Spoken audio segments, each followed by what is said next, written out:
Hello बच्चों, welcome back in my channel. मैं राजीव आप लोग के सामने एक नए वीडियो के साथ। इस वीडियो में बात करेंगे हम लोग बीएससी थर्ड सेमेस्टर के फिजिक्स के बारे में, जो डीडीयू के सिलेबस के अकॉर्डिंग है।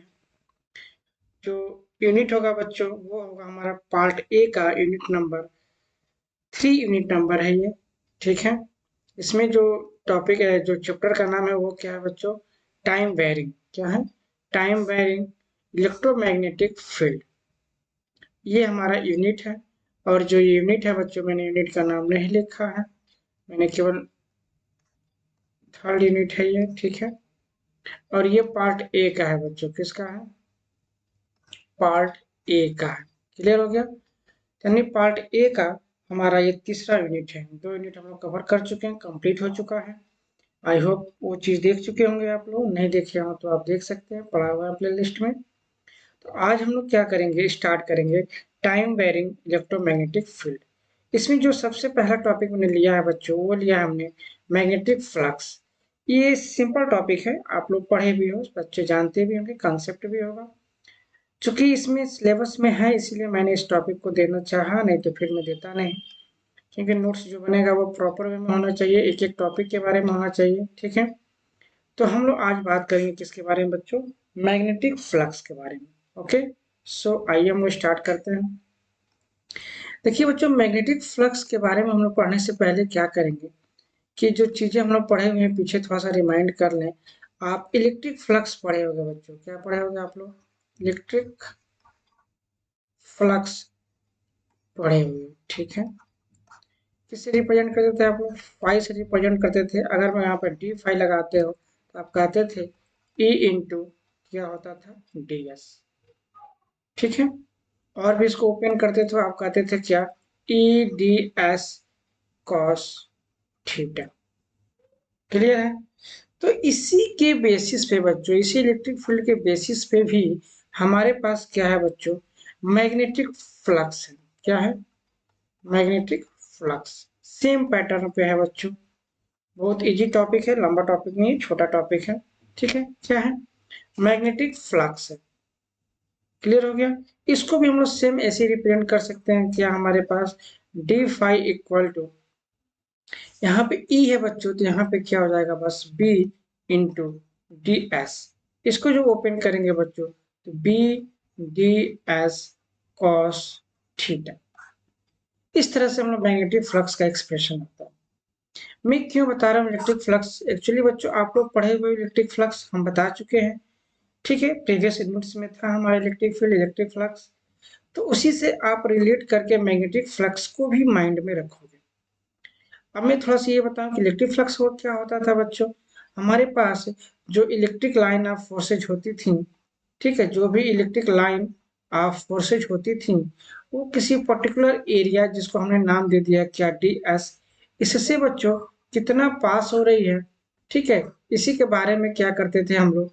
देखते थे जितनी भी क्वांटिटी इससे पास हुई हो, ठीक है, ये एरिया, और इससे जितना लाइन पास हुआ हो, वही मेरा क्या होता था? Electric flux phi. या कोई रेक्टेंगुलर आपने शेप ले लिया, तो उस एरिया से, उस रेक्टेंगुलर एरिया से या कार्डबोर्ड से कितना मेरे पास इलेक्ट्रिक लाइन ऑफ फोर्सेज बच्चों जनरेट हुई, वही चीजें हमें क्या करनी थी? देखना पड़ता था।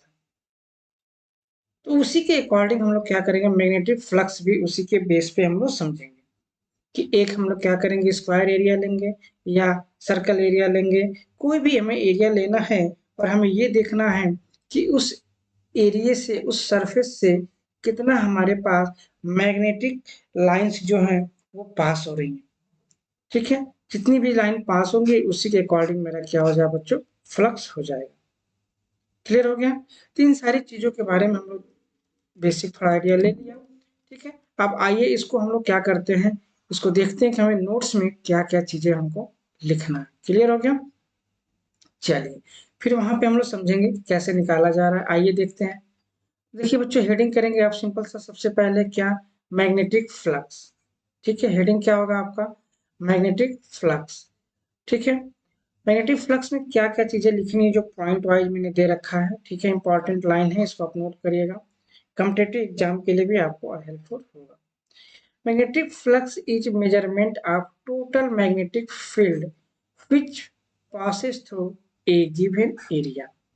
कह रहा है बच्चों कि जो मैग्नेटिक फ्लक्स होता है बच्चों में, वो मेजर करता है, बताता है। क्या मेजर कर रहा है कि कोई गिवन एरिया हो बच्चों, चाहे वो सर्कल का एरिया हो या हमारे पास रेक्टेंगुलर पीस का एरिया हो। ठीक है, मैंने क्या कहा बच्चों, या तो सर्कल का एरिया हो, रेक्टेंगुलर पीस का एरिया हो, पैराबोला का एरिया हो, मतलब कोई भी हो, बस ऐसा शेप होना चाहिए जिसका हम लोग एरिया आसानी से फाइंड आउट कर सकें। जैसे पैराबोला का एरिया होता है हमारे पास पाई ए बी। तो ये बहुत लोगों को नहीं पता होगा कि pi a b major axis, minor axis और पाई। तो इस एरिया की बात हम पैराबोला की नहीं करेंगे, सिंपली जो सर्कल और रेक्टेंगुलर या स्क्वायर जो चलता है इसी के एरिया की हम लोग बात करेंगे। तो इससे जितनी भी मैग्नेटिक फील्ड, ठीक है, टोटल जितना मैग्नेटिक फील्ड पास होगा बच्चों इस एरिया से, वही मेरा क्या बनेगा, मैग्नेटिक फ्लक्स बनेगा। ठीक है, ये डिफिनीशन है, आप इसको नोट डाउन करिएगा। और भी है, और दूसरा क्या हो सकता है कि magnetic flux is defined as the number of magnetic field line. ठीक है, यहाँ पे क्या शब्द यूज किया गया बच्चों, मैग्नेटिक फील्ड, और यहाँ पे क्या यूज किया गया शब्द बच्चों, मैग्नेटिक फील्ड लाइन। पास कहाँ से हो रही है, through a given close surface. ठीक है, तो इस पॉइंट को भी आप ये डिफिनेशन के तौर पे लिख सकते हो, ये भी आपका है। कोई पूछे तो आप दोनों में से कोई भी डिफिनेशन बता सकते हो कि जो मैग्नेटिक फ्लक्स होता है बच्चों, वो मेजरमेंट होता है मेरा किसी भी गिवन एरिया में से कितना मैग्नेटिक फील्ड पास हो रही है। या ये भी बता सकते हैं इसको कैसे डिफाइन किया जाता है, एक गिवन एरिया या क्लोज सरफेस एरिया से कितना मैग्नेटिक फील्ड ऑफ लाइन पास हो रही है, वही मेरा क्या है बच्चों, मैग्नेटिक फ्लक्स हो गया। क्लियर हो गया, चलिए आगे बढ़ते हैं। इसका यूनिट की बात किया जाए बच्चों तो एसआई यूनिट, ठीक है, क्या होता है मैग्नेटिक फ्लक्स का, वो होता है वेबर। क्या होता है, वेबर। ठीक है, इसको और भी हम लोग लिख सकते हैं क्या बच्चों, वोल्ट सेकेंड। ठीक है, इसका जो सीजीएस यूनिट होता है बच्चों वो होता है हमारा मैक्सवेल। इसको थोड़ा नोट डाउन करिएगा। ठीक है, क्योंकि बहुत रेयर मिलता है कहीं देखने पे, ज़्यादा इसकी बात नहीं होती है, क्योंकि हम लोग इसी की बात ज़्यादा करते हैं, क्या वेवर्स की ही बात करते हैं ज़्यादा। क्लियर है, तो आप इसको भी थोड़ा नोट डाउन करिएगा, सीजीएस। ठीक है, क्या यूनिट होता है बच्चों, मैक्सवेल। ठीक है, क्लियर हो गया, चलिए आइए आगे बढ़ते हैं। देखिए बच्चों, ये मैग्नेटिक फ्लक्स का एक यहाँ पे डायग्राम दे रखा है। ये डायग्राम जो हमने लिया है बच्चों स्क्वायर शेप का लिया है। ठीक है, क्या लिया हमने, स्क्वायर शेप का लिया है। और इसमें ये दिखा रहा है बच्चों मैग्नेटिक फील्ड के बारे में, ये दिखा रहा है कि जो मैग्नेटिक फील्ड है वो किधर से किधर है। ठीक है, तो ये देखिए मैग्नेटिक फील्ड का दिखाया गया है, ये देखिए मैग्नेटिक फील्ड, ये देखिए मैग्नेटिक फील्ड, ये। ठीक है, तो ये डायरेक्शन देखिए मैग्नेटिक फील्ड इधर से आ रहा है, ये फिर इधर से ये, इधर से ये, इधर से ये, इधर से ये आपको डायरेक्शन गिवन है।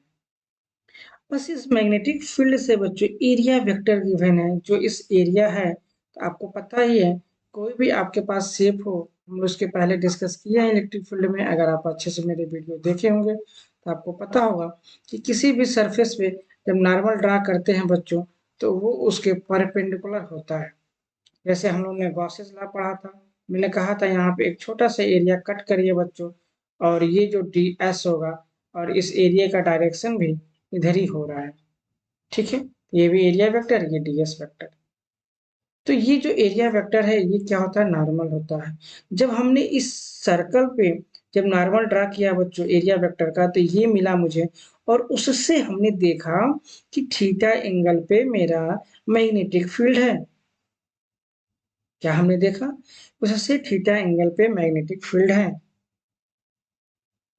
ठीक है, आप कॉपी लीजिए अपना, सपोज करिए आपने क्या कर लिया, कॉपी ले लिया। ठीक है बच्चों, कॉपी जो लिया आपने, ठीक है, उस कॉपी को आप ऐसे रखिए सीधा, बुक को रखिए ऐसे सीधा। ठीक है, अब इस बुक को आप ऐसे रखे हो, तो अगर आप इमेजिन करो कि यहाँ से बाहर की तरफ मैग्नेटिक फील्ड लाइन है, ठीक है, और इसका एरिया, इस एरिया की बात करेंगे तो एरिया भी आपका मैग्नेटिक फील्ड के पैरेलल ही होगा। बट थोड़ा सा कॉपी को बेंड करिए, मेरी बातों को ध्यान से सुनिएगा, कॉपी को अगर हमने बेंड करिए कॉपी को थोड़ा सा। अब देखिए क्या बेंड किए तो किसका डायरेक्शन चेंज हुआ बच्चों? क्या मैग्नेटिक फील्ड का डायरेक्शन चेंज हुआ? नहीं। किसका चेंज होगा? एरिया वेक्टर का, क्योंकि जो नॉर्मल आपका सीधे निकल रहा था वो नॉर्मल अब ऐसे निकलेगा। ठीक है, बात समझ रहे हैं कि नहीं? कॉपी को मैंने क्या कहा, आप अपनी कॉपी को खड़ा करिए। आपने कॉपी को खड़ा कर दिया, ठीक है, चलिए वर्टिकल पोजीशन में कॉपी को आपने कर दिया। अब कॉपी के मिड पॉइंट से आप इमेजिन करिए कि आपका मैग्नेटिक फील्ड है, और जो आपने कॉपी खड़ा किया है अगर उसका मैं पूछूं कि इसका जो एरिया वेक्टर है बच्चों वो किधर है, तो आप बोलेंगे सर एरिया वेक्टर तो नॉर्मल होता है जो प्लेन होती है। तो आपका कॉपी तो एक प्लेन है, नॉर्मल लेंगे तो या तो कॉपी के मतलब राइट साइड में जाएगा या कॉपी के लेफ्ट साइड में जाएगा। अब वो जो पैरेलल होगा किसके? मैग्नेटिक फील्ड के, होगा कि नहीं होगा? लेकिन जब आप कॉपी को बेंड कर रहे हो थोड़ा सा, तो मैग्नेटिक फील्ड तो नहीं बेंड हो रही है ना बच्चों। मैग्नेटिक फील्ड तो आपने दिया है, तो मैग्नेटिक फील्ड तो क्या है बच्चों? फिक्स है उसका जो डायरेक्शन है। लेकिन आपने जो कॉपी है वो बेंड किया तो एरिया वेक्टर क्या कर रहा है बच्चों? वेरी कर रहा है उसका डायरेक्शन। तो वही एरिया वेक्टर मैग्नेटिक फील्ड से कितना एंगल बना रहा है? थीटा एंगल बना रहा है। हम लोग थीटा मान करके डिराइव करेंगे। बाकी जो कंडीशन होगी बच्चों, जैसा भी कंडीशन होगा, किस थीटा की वैल्यू 0 होगी, इट मीन्स ए जो होगा बच्चों वो पैरेलल होगा मेरा मैग्नेटिक फील्ड के। तो कोई बात नहीं, थीटा की वैल्यू यहाँ पे 0 हो जाएगी। क्लियर हो गया? अगर मैग्नेटिक फील्ड इधर है बच्चों और एरिया वेक्टर बच्चों ऐसे है, ये हमारा एरिया वेक्टर हो गया, ये मैग्नेटिक फील्ड हो गया, और ये थीटा एंगल बना रहा है, तब हम क्या करेंगे बच्चों? इस एरिया का प्रोजेक्शन हम लोग बी के फील्ड के साइड में लाएंगे, तो यहाँ मिलेगा मुझे ए कॉस थीटा। समझ में आ गया? तो इस तरह की चीजें होती हैं। या अगर आप ए को वेरी करोगे, ये भी एक बात सुन लीजिए, अगर आप ए को वेरी कर रहे हो, ठीक है, सॉरी ए को फिक्स कर दिए, किसको फिक्स कर दिया आपने? एरिया वेक्टर को फिक्स कर दिया। क्या कर दिया? एरिया वेक्टर को फिक्स कर दिया। और मैग्नेटिक फील्ड को आपने क्या कर दिया? तिरछा भेज दिया। ठीक है, क्या किया? मैग्नेटिक फील्ड को आपने तिरछा किया, मतलब उसके नॉर्मल नहीं किया, तो मैग्नेटिक फील्ड आपका एंगल बनाएगा ए से। क्लियर हो रहा है कि नहीं? तो जो भी वेरी कराएंगे उसी के हिसाब से आपका एंगल चेंज हो जाएगा। अगर सपोज करिए कि मेरा एंगल फिक्स रह रहा है और मैग्नेटिक फील्ड में जो वेरी कर रहा है, तो मैग्नेटिक फील्ड का कंपोनेंट निकाल लेंगे हम लोग बी कॉस थीटा। ठीक है, तो इसके हिसाब से मेरा एक्सप्रेशन आ जाएगा। तो यही आपको मैग्नेटिक फ्लक्स मेजरमेंट बता रहा है क्या, कि इस एरिया से ये जो सर्कल का जो एरिया गिवन है बच्चों, ये जो एरिया गिवन है, इस एरिया से कितना magnetic field of lines pass हो रही है, कितनी भी मैग्नेटिक फील्ड ऑफ लाइन पास होगी वही मेरा मैग्नेटिक फ्लक्स होगा। Got it? चलिए आगे बढ़ते हैं, डायग्राम बना लीजिएगा, चीजें समझ में आई होंगी। अब ये देखिए मैक्सिमम की बात हो रही है और यहाँ पे जीरो की बात हो रही है, और यहाँ पे बी ए कॉस थीटा की भी बात हो रही है। ये देखिए मैग्नेटिक फील्ड का डायरेक्शन, और ये हमारा एरिया का नॉर्मल डायरेक्शन बताया गया है। ठीक है, इसका केस देखिए, ये क्या है? दोनों क्या है? पैरेलल है। तो हमें पता है कि कॉस कॉस 0 डिग्री की वैल्यू क्या होती है बच्चों? 1। और यहाँ पे देखिए कॉस 90 है, क्या है बच्चों? कॉस 90 डिग्री है, जो कि वैल्यू क्या होती है बच्चों? 0। तो कॉस 0 डिग्री है यहाँ पे, मतलब पैरेलल है। कॉस 0 है मतलब क्या है बच्चों? पैरेलल है। ठीक है, पैरेलल है इसका मतलब मैग्नेटिक फील्ड और नॉर्मल दोनों पैरेलल है, मतलब ये जो कॉपी आपने रखा है अपने मेज पे, इसमें कोई भी एंगल नहीं बन रहा है। जब कोई भी एंगल नहीं बनेगा बच्चों, तो थीटा की वैल्यू तो वैसे ही पैरेलल हो जाएगी, तो 0 हो जाएगा। यहाँ पे देखिए मैग्नेटिक फील्ड का डायरेक्शन इधर है, और कॉपी देखिए ऐसे रखें, कॉपी को लेटा करके, जैसे आप बैग में रखते हो, मेज पे कॉपी रखते हो, ऐसे मतलब रखने की तौर पे रखते हो, जैसे उस तरह से। ठीक है, तो ऐसे देखो, ऐसे प्लेन पे है, तो ऐसा नॉर्मल उसका ऊपर की तरफ चला जाएगा, तो इन दोनों के बीच में कितना हो जाएगा बच्चों? 90 डिग्री। तो 90 डिग्री जब हो जाएगा तो cos 90 की वैल्यू क्या हो जाएगी बच्चों? 0। ठीक है, और ये कुछ एंगल बना रहा है, तो यहाँ पे क्या हो जाएगा हमारा? cos theta. ये किससे आ रहा है? मेरा फार्मूले से आ रहा है, जो अभी आगे हम लोग लिखेंगे। ठीक है, तो आगे थ्योरी के फॉर्म में, तो वहां पे आपको चीजें क्लियर हो जाएंगी। तो हमारा क्या मिलेगा? B A cos theta. तो बी ए कॉस थीटा मिलेगा, जो बी क्या है मेरा? मैग्नेटिक फील्ड ए क्या है बच्चों, एरिया, और थीटा हमारे पास समझ में आ गया कि मैग्नेटिक फील्ड और एरिया के बीच का जो एंगल है वो है।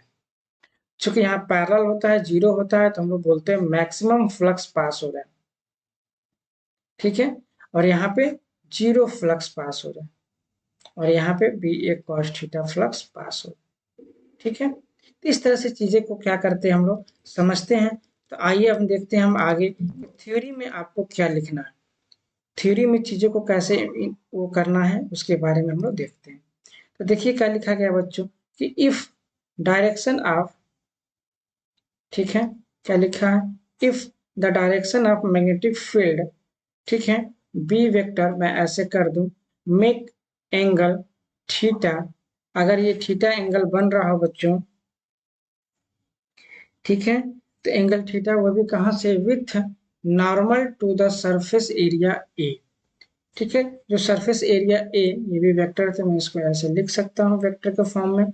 देन द कंपोनेंट, ठीक है, किसका कंपोनेंट बच्चों, देन कंपोनेंट मैग्नेटिक फील्ड का जो कंपोनेंट, अगर मैं मैग्नेटिक फील्ड को बना रहा हूँ, यहाँ पे देखिए लिखा है कि magnetic field make angle theta, तो मतलब हमारा वेक्टर ऐसे एरिया वेक्टर हो गया बच्चों, और हमारा ये हो गया थीटा एंगल, और यहाँ पे है बच्चों मैग्नेटिक फील्ड बी वेक्टर। कहा जा रहा है ना कि magnetic field B make angle theta with normal to the surface area A, then component, component कौन से हो जाएंगे बच्चों, इस बी का कंपोनेंट इधर निकालेंगे बच्चों, तो इधर क्या मिलेगा मुझे, बी कॉस थीटा। क्लियर है। तो हमारे पास यहाँ पे क्या कंपोनेंट मिलेगा बच्चों, अगर थीटा लिए हैं तो मिलेगा मुझे बी कॉस थीटा, ठीक है, इंटू ए, ये हमारा क्या मिला बच्चों, कंपोनेंट मिला। तो कंपोनेंट तो नहीं, कंपोनेंट तो मेरा बस ये मिलेगा बी कॉस थीटा, आगे मैं ये भी लिख देता हूँ, देन कंपोनेंट बी क्या हो जाएगा, कंपोनेंट बी कॉस थीटा, ऐसे आप लोग भी लिखिएगा। यहाँ पे एक शब्द इंक्लूड कर दे रहा हूँ, ये लाइन में कट कर दे रहा हूँ, अभी आगे हम उसको मैनेज कर लेंगे। क्या लिखें, then component B cos theta, अब ये हमारे पास परपेंडिकुलर हो जाएगा बच्चों, आप ऐसे लिख लीजिएगा, perpendicular B cos theta, perpendicular क्या हो जाएगा बच्चों, to the surface, to the surface, ठीक है, सरफेस का क्या हो जाएगा बच्चों, परपेंडिकुलर, क्योंकि ये भी देखिए परपेंडिकुलर है, ठीक है, ये सरफेस था मेरा, ये परपेंडिकुलर था, ये इससे थीटा एंगल बना रहा था, तो अब दोनों क्या हो जाएंगे बच्चों, सरफेस से परपेंडिकुलर हो जाएंगे। अब हम क्या करेंगे, देन, ठीक है, देन अब हम फ्लक्स की बात करेंगे, then magnetic flux, then magnetic flux is given by, कितना हो जाएगा बच्चों बताइए, मैग्नेटिक फ्लक्स हमारे पास कितना गिवन हो जाएगा, पाई, ये हो जाएगा हमारे पास जो कंपोनेंट उसका है बच्चों, बी कॉस थीटा, और क्या हो जाएगा हमारे पास ए। अब इसी चीज को क्या करेंगे बच्चों, हम थोड़ा सा चेंज कर सकते हैं क्या, अब इसी चीज को हम लिख देंगे ऐसे इस फॉर्मेट में कि B A cos theta. Clear हो गया। तो ये हमारे पास क्या आ गया बच्चों, फ्लक्स आ गया, कब, कि if direction of magnetic field make angle theta with normal to the surface area A, तब हमारे पास फ्लक्स की वैल्यू कितनी आ गई, बी ए कॉस थीटा, इन दोनों के बीच में एंगल कितना था बच्चों, थीटा, ठीक है ना। अब हमें देखना है क्या, कि if magnetic field B is not uniform and surface is not plane, then to determine flux, तो हमें फ्लक्स पता करने के लिए क्या करना पड़ेगा बच्चों, सबसे पहले we first consider the flux link with an elementary area D A, ठीक है, तो हमने क्या कहा कि हमारे पास जो फील्ड है बच्चों वो भी क्या है, यूनिफॉर्म नहीं है, क्या है बच्चों, यूनिफॉर्म नहीं है, और जो प्लेन है बच्चों, प्लेन सरफेस वो भी हमारे पास क्या है, प्लेन नहीं है। ठीक है, तो हम क्या करेंगे, मान लीजिए अगर इस तरह से हमारे पास कोई शेप आ गया, तो हम एक छोटे से पार्ट की वजह से क्या करेंगे कि मैग्नेटिक फ्लक्स निकालने की कोशिश करेंगे। तो मान लीजिए इस छोटे से एरिया जो है, ये एरिया कितना है बच्चों, डी ए, तो इसके अंदर जो फ्लक्स होगा बच्चों वो कितना होगा, डी फाइव। तो वही चीज यहाँ पे बात हो रही है कि मैग्नेटिक फील्ड जो है हमारे पास यूनिफॉर्म नहीं है और सरफेस भी क्या है बच्चों, प्लेन नहीं है। तो इस केस में हमें फ्लक्स डिटरमाइंड करने के लिए सबसे पहले हमें देखना पड़ेगा कि फ्लक्स कितना उसके साथ लिंक हो रहा है, वो भी किसके साथ, स्मॉल डेरिमिनेटरी एरिया डी ए। ठीक है, यहाँ पे चाहे तो आप वेक्टर लगा सकते हैं डी ए।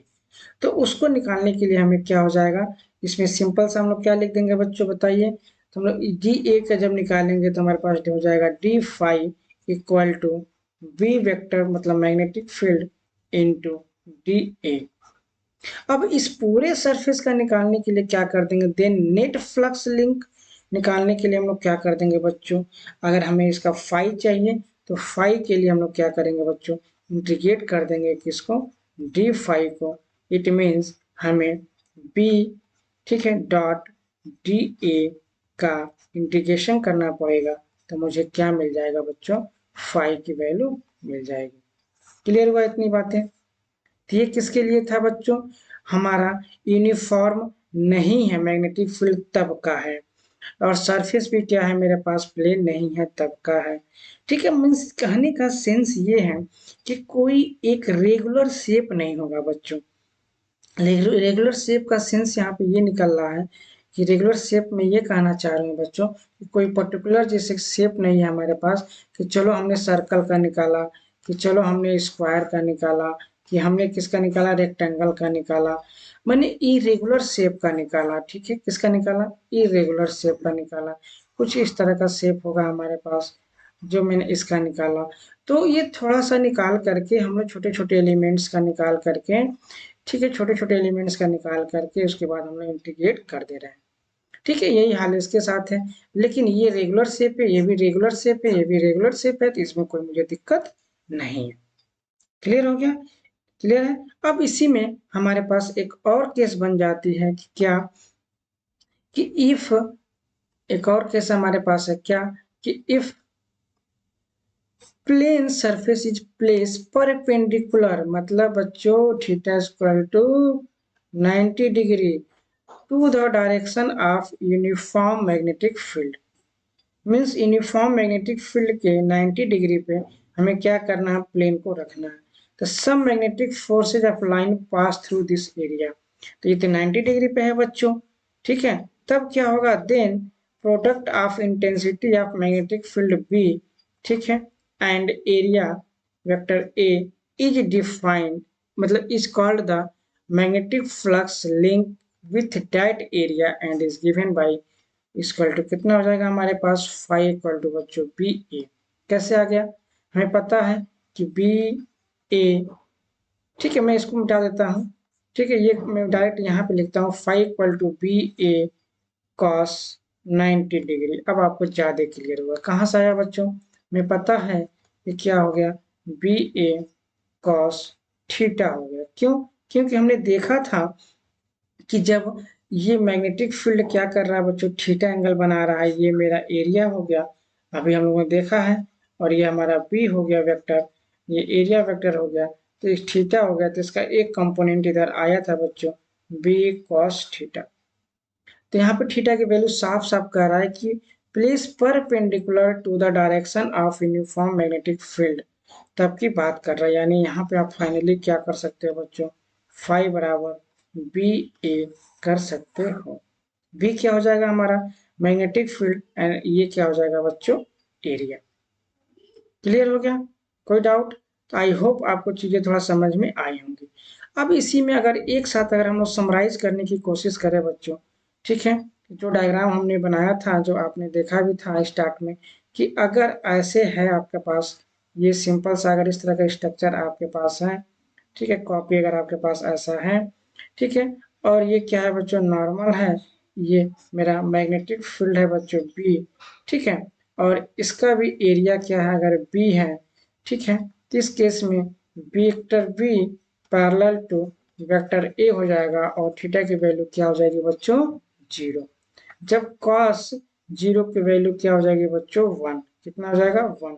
इस केस में जो 5 फ्लक्स होगा बच्चों, वो क्या होगा मेरे पास, मैक्सिमम। क्लियर हो गया।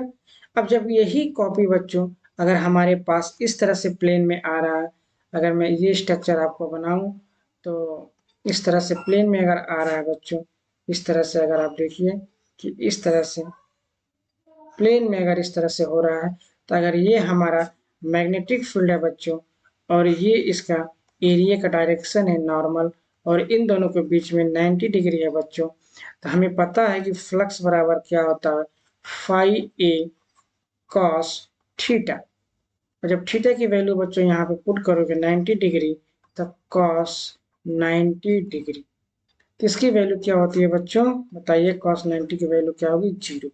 तो यहाँ पे जब फ्लक्स निकालोगे वो क्या हो जाएगा, 0 बच्चों। इसका मतलब कि इस केस में मेरा जो फ्लक्स होगा बच्चों वो मिनिमम होगा। कितना होगा बच्चों, मिनिमम। क्लियर है। चलिए, आई होप आपको वीडियो अच्छी लगी हो, तो आप लाइक और सब्सक्राइब जरूर करिए। ठीक है, फिर मिलते हैं हम लोग एक नई वीडियो के साथ। तब तक के लिए नमस्कार, धन्यवाद।